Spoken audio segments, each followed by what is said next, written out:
Hare Krishna. Radhe Radhe. Welcome to my channel Laddu Gopal ji की सेवा ज्ञान भक्ति। आज की वीडियो में हम आंवला नवमी से संबंधित जानकारी लेने वाले हैं और आंवला नवमी पड़ रही है कल। जी हाँ, कार्तिक शुक्ल नवमी को ये व्रत किया जाता है। इसको करने से जो भी हम व्रत करते हैं, पूजा करते हैं, तर्पण करते हैं, जो भी हमें फल मिलता है वो अक्षय हो जाता है, इसीलिए इसे अक्षय नवमी भी कहते हैं। तो इसलिए अक्षय नवमी तो कहते ही हैं, तो इसीलिए हम लोग आंवला नवमी के दिन आंवला के वृक्ष की पूजा करते हैं। इसे कुष्मांड नवमी भी कहते हैं। तो इस कुष्मांड यानी कि काशी फल यानी कद्दू, ठीक है। किसी किसी के यहाँ है ना क्षेत्र में काशी फल कहा जाता है कद्दू को, किसी किसी यहाँ कद्दू कहा जाता है और गाँव में कोड़ा कहा जाता है ठीक है। तो कहते हैं कि गुप्त दान करना चाहिए। जिन सोना चांदी रुपया पैसा जितना आपका सामर्थ्य है उसके अनुसार जो भी है, मतलब तो कहते हैं कि काशी फल में कद्दू में आप जो भी जितना आपका सामर्थ्य है, स्वर्ण चांदी रुपया पैसा ये रख के आप, है ना, और उस काशी फल की पूजा करके, है ना, अक्षत से पूजा करके। और वैसे ना अभी तिलों का बहुत महत्व होता है, पूजा में तिल आप शामिल कर सकते हैं। तो अक्षत से पूजा करके गौघृत फल अन्य दक्षिणा के साथ में किसी योग्य ब्राह्मण को आप दान दे सकते हो, काशी फल में रख के, ठीक है। कद्दू में तो आप छोटा भी ले सकते हो, कद्दू ऐसा नहीं है।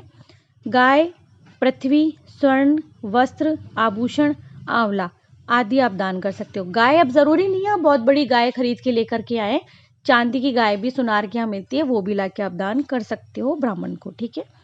इन सबका दान करने से ब्राह्मण हत्या का जो महापाप होता है, ब्रह्म हत्या का, सॉरी, वो नहीं लगता है, क्षमा कीजिएगा। तो ऐसे कहते हैं कि कोई भी हमसे अगर पाप हो जाता है ना, वो क्षमा हो जाता है, उसका विनाश हो जाता है उस पाप का। तो इस दिन स्नान आदि करने से पहले आप जब सुबह में उठें, भगवान जी को प्रणाम करें और फिर आप बाल्टी लें, बाल्टी में गंगा जल डालें और गंगा जल डाल के फिर आप पानी डाल के स्नान करें, ठीक है। तो वो तीर्थ स्नान भी हो जाएगा।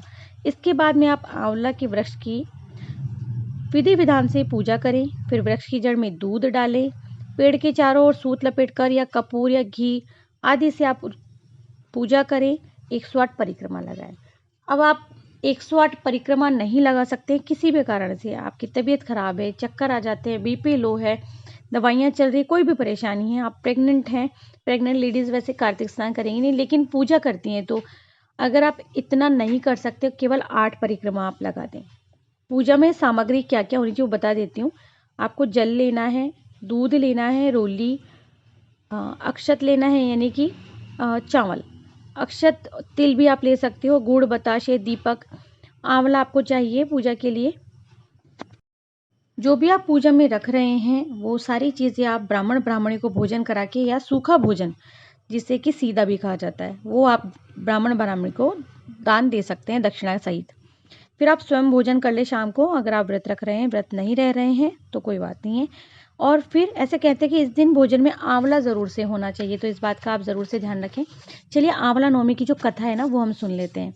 एक आंवला राजा था, रोज एक मन सोने के आंवले का दान करता था और बाद में खाना खाता था। एक दिन उसके बेटों की बहुओं ने सोचा कि रोज इतने आंवले का दान करेगा तो सारा धन खत्म हो जाएगा, इसलिए इसका दान बंद कर देना चाहिए। फिर पुत्र आया और राजा से बोला कि आप तो सारा धन लुटा देंगे, इसलिए आप आंवले का दान करना बंद कर दो। तब राजा और रानी उजाड़ में जाकर के बैठ जाते हैं। क्योंकि वे आंवले का दान नहीं कर सके इसलिए उन्होंने कुछ भी नहीं खाया। तब भगवान ने सोचा कि अगर हमने इसका मान नहीं रखा तो दुनिया में हमें कौन मानेगा। तब भगवान ने उनके सपने में आके कहा कि तुम उठो, जागो, तुम्हारे पहले जैसी रसोई हो गई और आंवले का वृक्ष लगा हुआ है, तुम दान करो और जीम लो।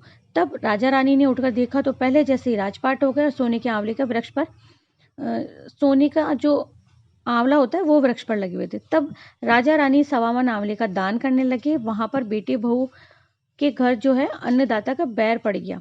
आसपास के लोगों ने कहा कि जंगल में एक आंवलिया राजा आए हैं, सो तुम वहां चलो, तुम्हारा दुख दूर हो जाएगा।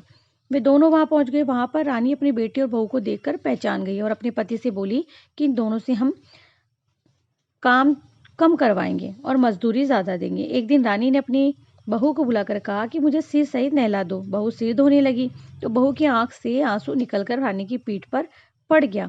तब रानी बोली कि मेरी पीठ पर आंसू गिरे हैं, मुझे कारण बताओ। तो बहू बोली कि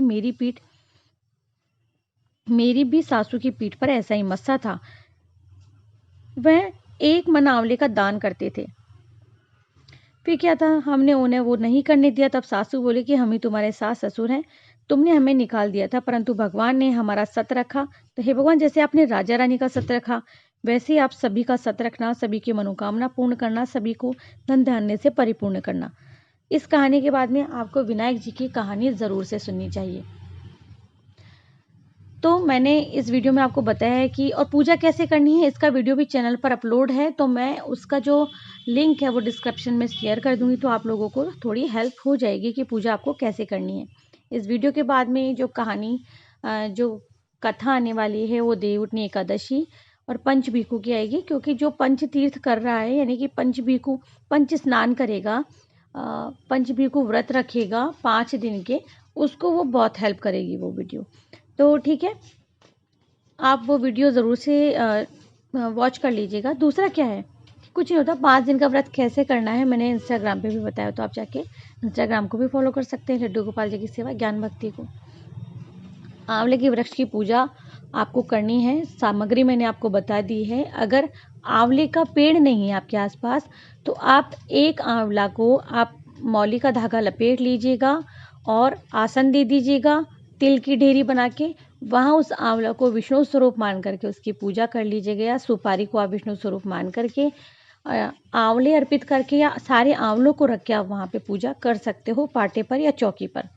तो आशा करती हूँ कि आपको ये जानकारी अच्छी लगी होगी, महत्वपूर्ण लगी होगी। अगर अच्छी लगी है तो प्लीज़ वीडियो को आगे शेयर कर दीजिएगा। तो मैं मिलती हूँ नेक्स्ट वीडियो में, तब तक के लिए हरे कृष्णा।